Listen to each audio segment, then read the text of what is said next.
고린도후서 11장 1절에서 12절 말씀 중심에서 영적 지도자의 사역의 본이라는 제목으로 말씀을 나누도록 하겠습니다.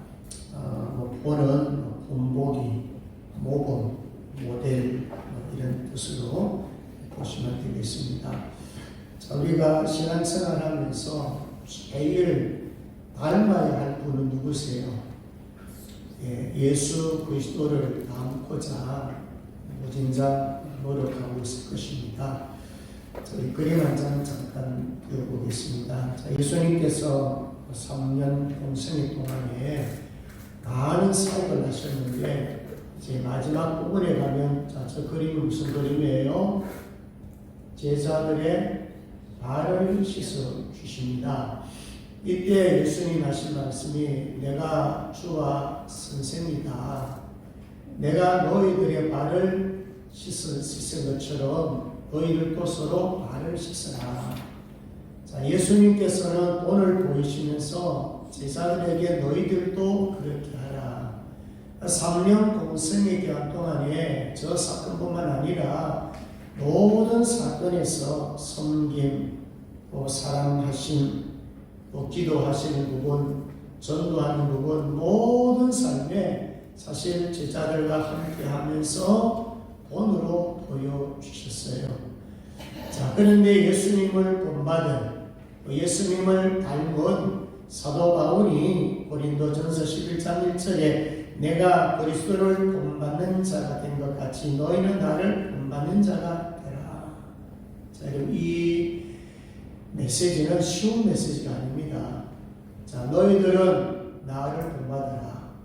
바울 자신을 향해서 자기가 닮은 예수 그리스도의 형상이죠. 예수님의 성품이죠. 당당하게 너희 고린도 교인들아 나를 본받아라. 이런 말씀을 했어요. 이건 아무나 할 수 있는 말은 아니에요. 자, 여러분, 저나 여러분들은 부모 입장에서 여러분 자식들 앞에 당당하게 말할 수 있나요? 아빠의 이런 모습을 너는 닮아야 된다. 어머니의 이런 모습을 너는 닮아야 된다. 여러분 자신 있게 말할 수 있는 부분이 있습니까? 아마 있을 것입니다. 이렇게 당당하게 말할 수 있는 이 사도 바울이 어떤 삶을 살았는가 몇 가지를 살펴보도록 하겠습니다. 자, 첫 번째는 이제 1절에서 2절까지 보면 그리스도를 위한 중매를 했다. 중매 정리로서 역할을 잘했다고 말씀을 합니다. 먼저 우리 1절만 잠깐 읽고 갑니다. 1절 시작.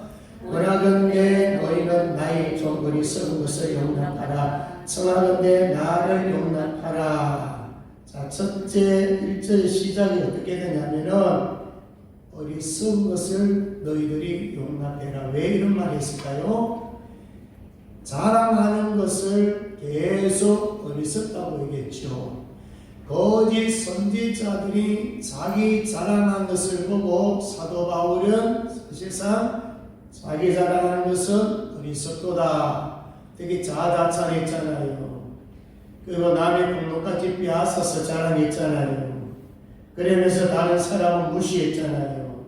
그리고 자랑하는데 분수 이상으로 자랑했단 말입니다. 자, 이런 것들이 전부 뭐예요? 어리석도다 그랬는데 지금 오늘 보니까 누가 지금 자랑하나요?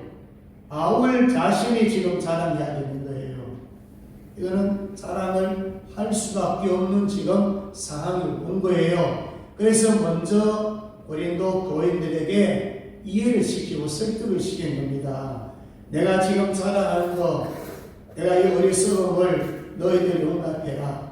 내가 자랑하는 것은 분명히 이유가 있다. 내가 자랑하는 것은 거짓 선지자라고 다른 차원이야. 나는 그리스도를 위해서 덕불 내가 자랑한다. 그 자랑의 지금 내용이 있는데 여러분 무엇을 자랑하고 있느냐면 바로 이거예요. 나는 중매정이다. 나는 너희들 고린도 교회 성도들 정결한 신부로 만들어서 예수님과 연결시키는 나는 이 일을 내가 열심히 했는 것을 나는 사랑한다. 우리 2절을 같이 한번 볼까요? 2절 시작. 내가 하나님의 열심으로 너희를 위하여 열심을 내노니 내가 너희를 정결한 소녀로 한 남편인 그리스도께 드리려고 중매함이로다. 그러나 나는, 자, 이거 보십시오. 여기 보시면은 누구의 열심이에요? 하나님의 열심으로 뭘 했다는 거예요? 중매를 했다는 겁니다. 누구와? 고린도 교회 성도들을. 자, 남편은 몇 사람이래요? 한 사람밖에 없죠. 남편은 예수님밖에 없어요. 그러면 고린도 교회 모든 성도들은 신부란 말이에요. 자, 적용해 보시면 저나 여러분들은 다 뭐라고요? 신부예요, 신부. 그래서 신부가 되어가지고 예수님과 연결되는 거예요. 우리의 신랑 되시는 남편과 혼인을 하는 거예요. 그래서 이 일을 누가 했느냐? 사도 바울이 한 거예요. 그럼 이 일을 누가 해야 되느냐? 우리가 해야 된다는 것을 말씀을 하고 있는 것입니다. 정결한 처녀로 만들어서 주님께 중매했다는 거예요. 근데 누구 열심으로요? 하나님의 열심으로. 하나님의 열심이 아니고서는 이게 어려워요. 전도도 하나님의 열심으로 해야 전도가 가능하고, 그것도 여러분 정결한 신부로 가다듬고 단장하는 게 이게 인간의 힘으로 되나요? 안 되죠.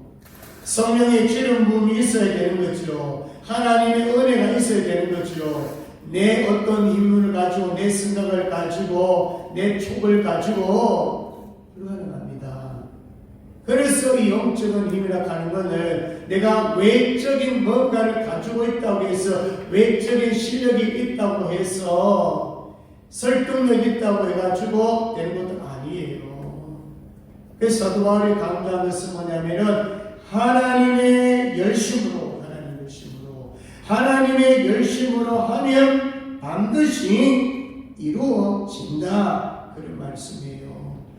자, 이 말씀이 하나님의 열심이라는 말이 이사야 9장 6절에서 7절까지 보니까 나오는데, 제가 잠깐 읽고 잠깐 설명할게요. 이는 한 아기가 우리에게 낳고 한 아들을 우리에게 주신 바 되었는데, 그의 어깨에는 정사를 메었고 그의 이름은 기묘자라 모사라 전능하신 하나님이라 영존하신 아버지라 평강의 왕이라 할 것임이라. 그 정사와 평강의 마음이 무궁하며 또 다윗의 왕자와 그의 나라에 군림하여 그 나라를 굳게 세우고 지금 이후로 영원히 정의와 공의로 그것을 보존하실 것이라. 만군의 여호와의 열심히 이를 이루리라. 만군의 여호와의 열심히 일을 이루시리라. 이에 성탄절 곧 맞이할 텐데, 여기 한 아기는 예수님을 말씀하고 있어요. 이 아기가 탄생을 통해서, 또 이 아기가 십자가의 죽음을 통해서, 부활을 통해서 또 승천하고 다시 오실 예수님이시잖아요. 재림하게 되면은 이 세상은 종말이 오게 되죠. 그 모든 사건, 모든 가정, 아기를 통해서, 아기 누구라고요? 예수 그리스도를 통해서 하나님의 열심으로 다 이루겠다는 것입니다. 예수님이 어떤 분으로 묘사하고 있습니까? 여러 가지 말씀이 있지만 전능하신 하나님이라, 영존하신 아버지라, 평강의 왕이라. 마치 다윗이 왕이 되어서 유다를 통치한 것처럼 예수님이 이 땅에 오셔가지고 영적인 통치자가 되어가지고 만국을 다스린단 말입니다. 예수님께서 구속사를 완성시켰다고 말입니다. 이제 예수님이 이제 재림하실 때까지 이제 일부분 남았지만은 그동안의 모든 것은 통치자로서 왕으로서 하나님의 나라를 지금 통치하고 있고 하나님의 열심으로 다 이루리라 그런 말씀이에요. 자, 그래서 내 힘이 아니고 이제 하나님 주신 힘인데 그 열심을 가지고 뭘 했다는 거예요? 정계라 뭘 만들었다는 거예요? 신부를 만드는 일을 했다는 거예요. 자, 저나 여러분들이 하나님 앞에 섰을 때 정말 예수님을 신앙으로 지금 당장 맞이할 수 있겠습니까? 아직 주님 아직 더러운데요. 아직 좀 씻을 게 더 있는데요. 아직 좀 단장할 부분이 더 있는데요. 이런 분이 많을 겁니다. 내일 당장 오시면은 주님 조금 계시다가 10년 후에 오세요. 이렇게 하신 분들 있을 거예요. 지금 사도 바울은요, 한 영혼이라도 어떻게 해요? 마음을 정말 정결하게 만들어서 그 마음이 다른 데 빼앗기지 않도록 하고 그 마음을 어떻게 하든 더럽히지 아니하고 깨끗하고 정결하게 만드는 이 작업을 누가 했다고요? 사도 바울이 한 거예요. 여러분들이 뭐 전도하는 거 좋아요. 전도해서 정말 한 사람 한 사람 구원받아가지고 교회 오는 거 참 좋아요. 근데 그것도 중요한데 더 중요한 것은요, 내가 하나님 앞에 정결한 지금 신부로 단장되어 가는가, 이것도 중요합니다. 왜 주님 내일 이루시면 어떻게 하겠어요? 항상 우리는 주님 맞을 준비해야 되는데, 바로 요한복음 15장 포도나무와 가지비유가 나오는데 거기 보시면 뭐를 강조하고 있냐면, 우리는 많은 분들이 가지가 포도나무에 붙어 있으면 저절로 열매가 많이 맺힌다. 맞아요. 가지가 포도나무에 붙어 있으면 열매가 맺히는데, 근데 2절에 보면요, 깨끗하게 하시는 말이 있어요. 가지가 깨끗하지 않으면 전지착 돼버려요. 잘라버린다 그랬어요. 가지가 깨끗해야 된다는 거예요. 가지가 회개하는 마음, 회개한 심령이 되야 된다 그 말이에요. 가지가 순수하고 가지가 순결이다 그 말이에요. 그가 깨끗하고 정결하고 순결해야 신부로서 자기 갖춰주는 것이고, 그 신부가 바로 신랑 되신 예수님을 맞이하면서 그 안에서 기쁨과 즐거움과 행복이 거기 있는 것입니다. 그래서 사람이 깨끗해진다, 정결해진다, 거룩해진다, 이게 사실은요, 어떻게 보면은 사역보다 더 중요하고요, 그게 아마 전체 우리 삶에서 50% 더 이상 차지할 겁니다. 여러분, 이거 평생 죽을 때까지 못하고 하신 분들 저는 많이 봤어요. 정결해진다, 거룩해진다, 깨끗해진다, 이 작업을 죽는 순간까지 못하고 가신 분들 더 있더라고요. 쉬운 게 아니에요. 예수 믿었으면 끝. 6월절 어린 양의 피로서 씻었으니까 끝 아니에요. 왜 열심히 교회 나오고, 왜 열심히 기도하고, 왜 열심히 경건을 쌓아갑니까? 말해봅니다. 신부로 단장하는 것입니다. 깨끗한 신부, 거룩한 신부. 근데 여러분, 요즘 현대한 보시라고요. 영적 지도자들이, 많은 분들이 예수님의 자리에 자기가 남편 노릇하고 있단 말입니다. 여러분, 한번 보세요. 그런 사람들이 주변에 얼마나 많이 있습니까? 다른 예수, 내가 예수다, 예수님의 자리에, 남편 자리에 그 위에 올라간 사람들이 얼마나 많습니까? 우리나라 하더라도 이당 한번 보세요. 지금 통일도 문제가 되겠지요. 문선명이 첫 출발은요, 장로로서 여러분 어마어마한 이적과 기적을 베푸는 그런 장로님이었어요. 여러분, 이 문선명이가 어디에 올라가 있나요? 예수님 자리에 올라가 있잖아요. 죽고 난 뒤에는 누가 거기 지금 올라가 있나요? 예? 한학자가 올라가 있잖아요. 이 하나님의 자리, 예수님의 자리, 예수님의 남편인데 그 남편 자리에 지금 올라가 있잖아요. 신천지 이만희, 제1에서 정명석이 하나님의 교회 안산을 죽으니까 장길자가 또 그 자리에 올라가 있네요. 은혜로 교회 신옥주 이런 사람들. 지금 우리 한국에 예수님 자리에 올라가 있는 사람 100명이 넘는다고 합니다. 몇 년 전에는 한 40년까지, 지금은 어떤 분이 얘기하는데 한 200명 정도 된답니다. 자칭 예수란 사람. 우리가 드러나는 이단 외에도요, 단일 교회로서 그 자리에 올라가 있는 목회자들이 많이 있다 이 말입니다. 이게 여러분 뭐 하루아침에 내가 예수가 그랬겠습니까? 아니에요. 변질돼 버렸단 말입니다. 남편 자리가 여러분 얼마나 영광스러운 자리입니까? 얼마나 본 있는 자리입니까? 하나님이 은혜 주셔가지고 권능 주셔가지고 때로는 뭐 여러가지 은사를 주어가지고 하나님의 어떤 사역을 감당하다가 이게 도가 넘쳐가지고 자기가 그 자리에 자기가 하나님의 영광을 받을 자리에 자기가 그 자리에 앉아서 지금 영광을 취하고 있다 그런 말씀이에요. 자, 그래서 우리는 이 마지막 시대에 해야 될 것이 뭐냐? 첫 번째는 신부로 단장해야 되고 또 신부로 단장되지 않은 사람을 향하여 기도하고 어떻게 하든 마지막 주님 맞이할 때까지 신부로 단장하는 일에 여기에 힘을 쏟아야 된다. 그것을 하는 사람이 누구냐면은 사도 바울이었습니다. 이거는 저도 해야 되고 여러분들도 해야 되는 작업입니다. 내가 먼저 신부가 되고 또 신부로서 아직 덜 갖춘 사람에게 신부로서 잘 갖춰줄 수 있도록 격려하고 돕기를 주의 이름으로 축복합니다. 그 다음에 두 번째는 3절로 4절로 가보면 이제 사도 바울이 거짓을 용납한 것에 대해서 책망합니다. 하나님 외에 예수님 외에 다른 데 마음을 쏟았단 말입니다. 고린도 교회가 말이죠. 고린도 교회가 거짓 사도들이 전한 복음, 거짓 사도들이 전한 거짓 교리를 받아들였다 그 말입니다. 그것을 사도 바울이 책망을 하고 있습니다. 자, 3절 같이 읽습니다. 시작. 뱀이 그 관계로 하와를 미혹한 것 같이 너희 마음이 그리스도를 향하는 진실함과 깨끗함에서 떠나 부패할까 두려워하노라. 아멘. 자, 이러면 사도 바울이 한번 생각해 보면 얼마나 마음이 답답하고 힘들었겠습니까? 사도 바울이 고린도 교회를 세운 자 아닙니까?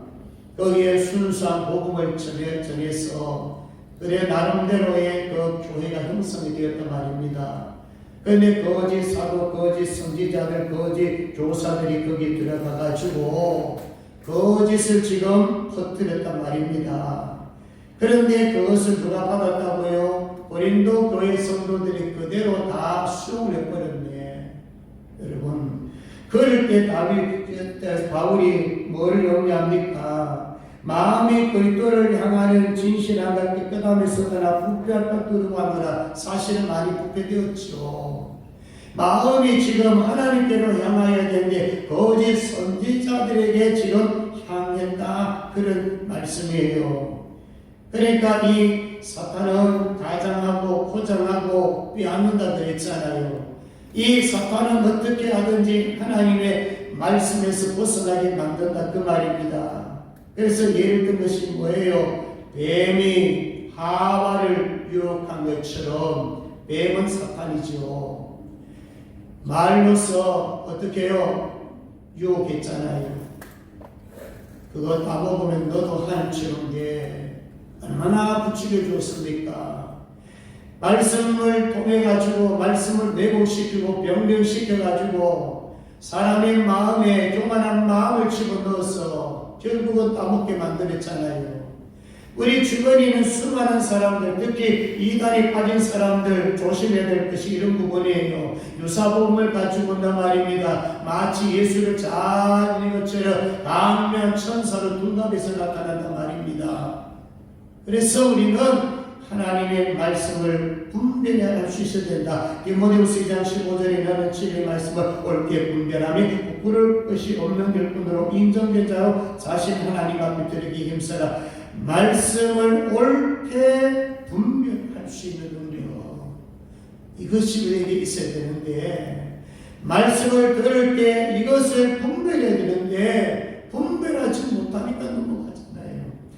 왜 우리가 유튜브 영상을 조심해? 지금 AI 시대란 말이에요. 이 AI 시대는요, 이거 어마어마하게 가장할 수가 있어요. 가짜로 만들 수가 있어요. 사람의 음성까지 다 조작할 수 있어요. 사람의 음성뿐만 아니라 우리의 모습까지 그대로 재현한단 말입니다. 그러니까 그거 분별하지 못하면요, 여러분 넘어간단 말입니다. 유튜브 영상에 설교를 들으면서 이게 이단 설교인지, 이게 율법주의 설교인지, 이게 복음주의 설교인지 구별도 못하면서 자꾸 들으면은 나도 모르는 사이에 거기 젖어 있단 말입니다. 그러니까 조심을 해야 된다. 자, 4절로 가봅니다. 우리 4절 같이 읽습니다. 시작. 만일 누가 가서 우리가 전파하지 아니한 다른 예수를 전파하거나 혹은 너희가 받지 아니한 다른 병을 받게 하거나 혹은 너희가 받지 아니한 다른 복음을 받게 할 때는 너희가 잘 용납하는구나. 뭐를 용납했다고요? 다른 예수를 전파할 때, 또 다른 병을 전파할 때, 그리고 다른 복음을 전파할 때 이것을 그대로 용납을 했다. 그런 말씀이에요. 여기 다른 복음은 율법주의를 말합니다. 율법주의는 딴 게 아니고 구원에 있어가지고 예수를 믿으면 우리는 구원을 받는 게 복음주의인데, 율법주의는 뭐를 거기 첨단시키냐면 행함이 있어야 구원 얻는다는 거예요. 예수만 믿어가지고 구원 얻는 것이 아니고 할례를 받아야 구원을 얻는다고 주장하는 거예요. 선한 행실이 있어야 구원을 얻는다고 주장하는 거예요. 자, 구원은 오직 뭐로 된다? 믿음으로 됩니다.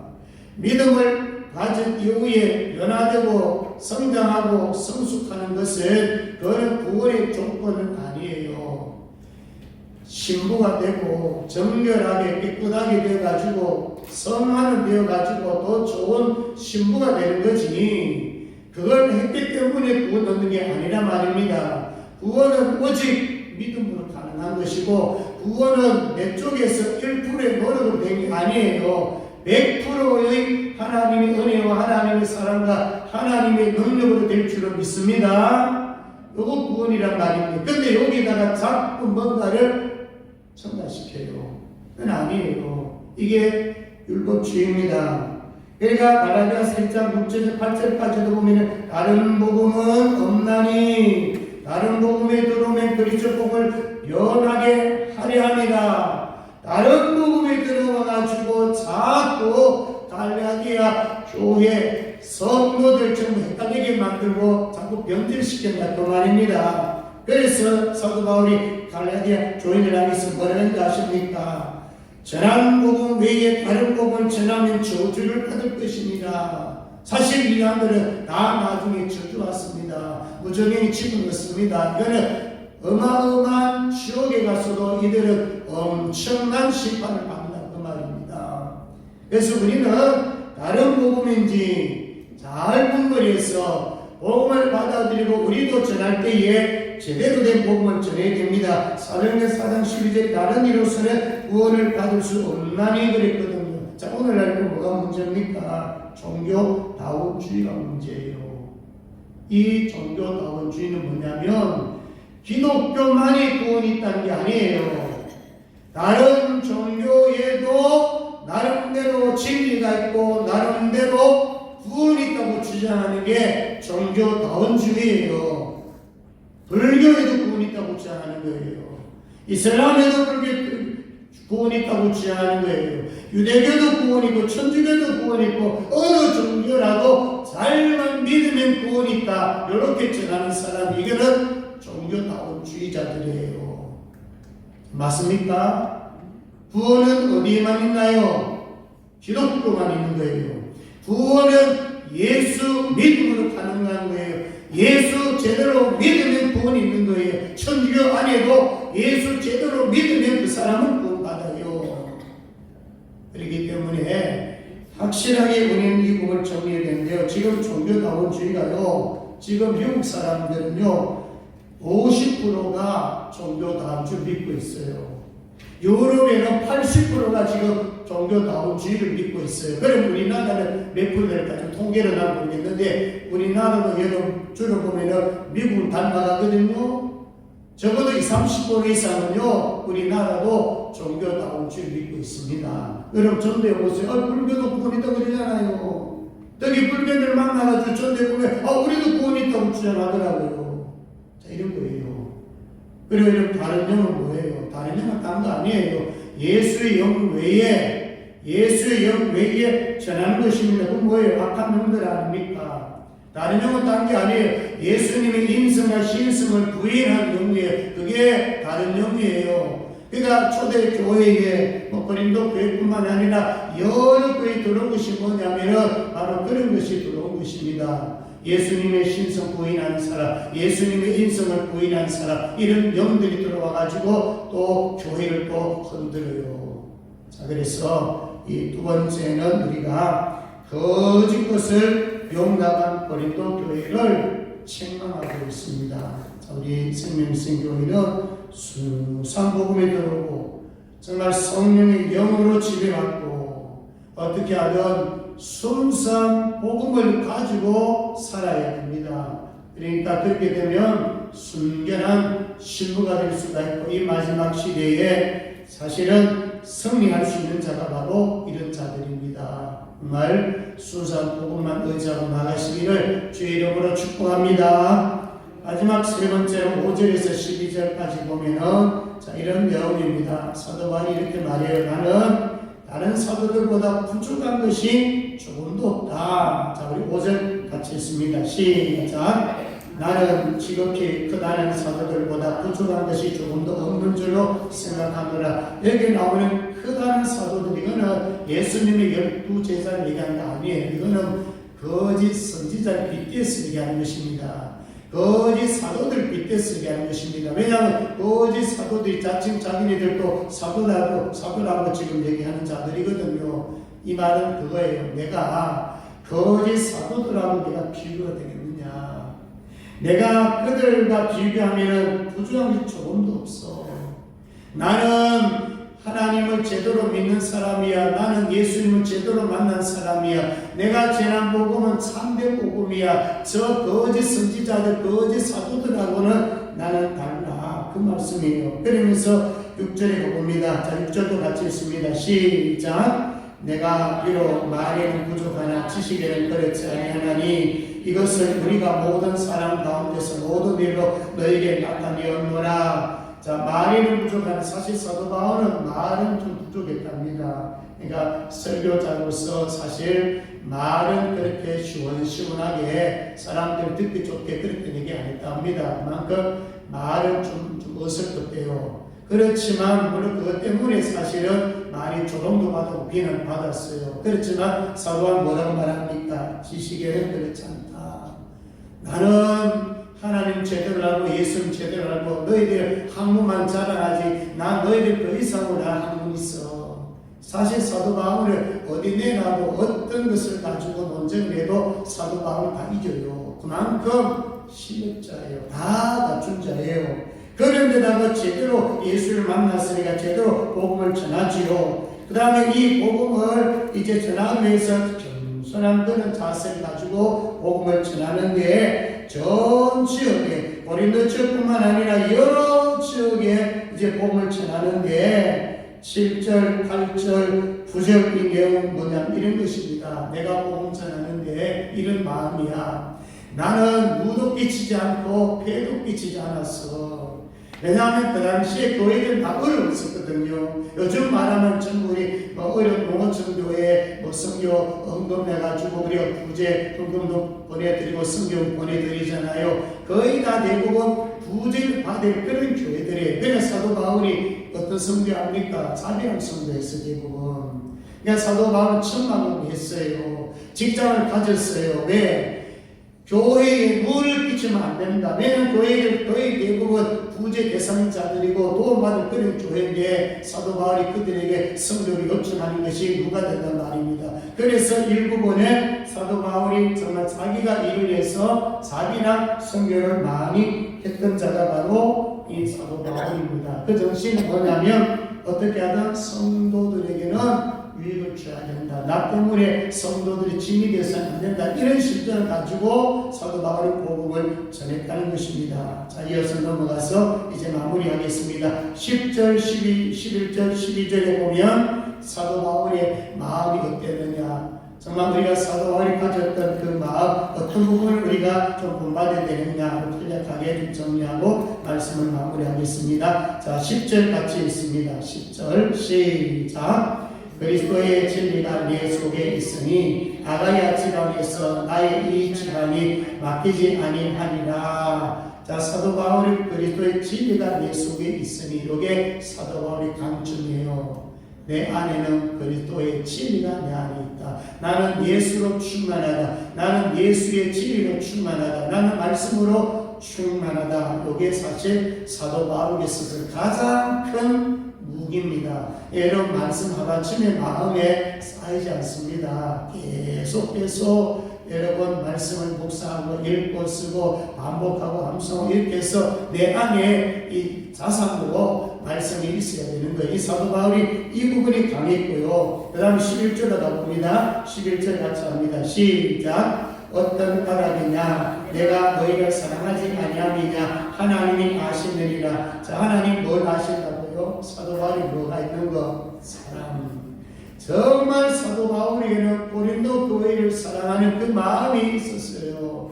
그러니까 이 사랑이 너무너무 크니까 이 마음에 이 사도 바울이 고린도 교회를 향해가지고 저들이 잘못했을 때 고린도 전서 그 긴 내용을 글로서 편지를 보내잖아요. 정말 아버지의 마음으로 복음으로 나아갔다 그랬단 말입니다. 그러니까 내가 너희를 사랑하는 거 하나님이 아신다. 정말 사랑이 풍성했던 사람이 바로 사도 바울이었고, 자, 이제 마지막 12절로 가봅니다. 12절 같이 있습니다. 시작. 나는 내가 해온 그대로 앞으로도 하리니 너희를 찾는 자들이 그 자랑하는 일로 우리와 같이 인정받으려는 그 길을 끊으려 함이라. 아멘. 자, 이걸 지속적으로 했다는 거예요. 한 번 두 번 하고 끝낸 건 아니고 내가 해온 그대로 앞으로도 하리니, 지금도 했지만 앞으로도 할 것이다. 지속적으로 한결같이 끝까지 하는 것입니다. 여러분, 한 생명이 태어나서 한 생명이 감동받아서 정말 거룩한 신부로 깨끗한 신부로 단장하는 것이 몇 달 만에 이루어집니까? 아니잖아요. 저나 여러분들 예수 믿은 지 몇 년이 됩니까? 40년, 50년, 아니 30년, 20년, 대부분 수십 년 동안에 우리가 예수를 믿었단 말입니다. 그렇기 때문에 사도 바울이 이걸 알아요. 지속적으로 정말로 신부로 단장할 때까지 최선을 다하고 변함없이 한결같이 나는 했고 앞으로도 할 것이다. 지금도 하고 앞으로도 할 것이다. 이게 사도 바울의 심정입니다. 오늘 이 마음을 우리도 받아야 됩니다.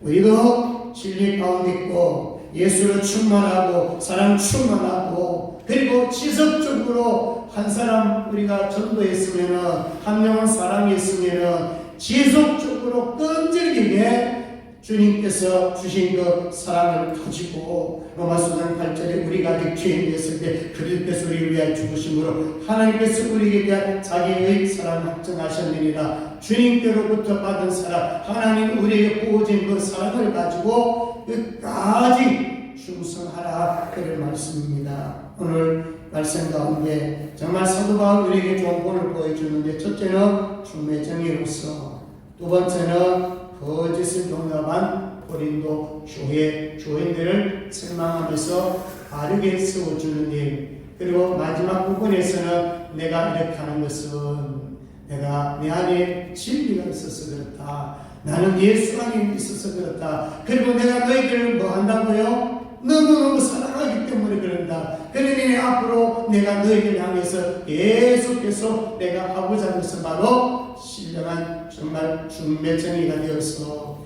왕같은 제사장이 되어서 복음의 제사장이 되어서 한 영혼이라도 더 주님께 연결시키는 중매정의 역할을 내가 하겠다, 그런 말씀으로 맺어집니다. 오늘 말씀 가운데 우리 함께 해주시고, 우리도 사도 바울이 우리에게 본을 보여준 것처럼 우리도 이와 같이 좀 살기를 힘쓰고 애쓰시기를 주의 이름으로 축복합니다. 기도합니다. 하나님 아버지 감사합니다. 바울의 그리스도를 위한 중매청이라고 했습니다. 하나님의 열심으로 정결한 신부가 되도록 힘을 썼습니다. 우리 또한 주님과 연결되어서 정말 신앙에서 예수님을 만나서 정말 혼인잔치에 정말 저희들도 참여하는 구속사의 주인공이 되게 하여 주시옵소서. 무엇보다도 우리에게 분별력을 주셔서 다른 예수 다른 보고 다른 영을 잘 분별할 수 있도록 도와주시고 이 마지막 때 그리스도 진리 안에 거하고 사랑이 주님 안에서 영혼을 사랑하며 정말 지속적으로 변함없이 충성 다하는 우리 생명샘교회 모든 성도들 되게 하여 주옵소서. 감사합니다. 거룩하신 예수님의 이름으로 기도드리옵나이다. 아멘.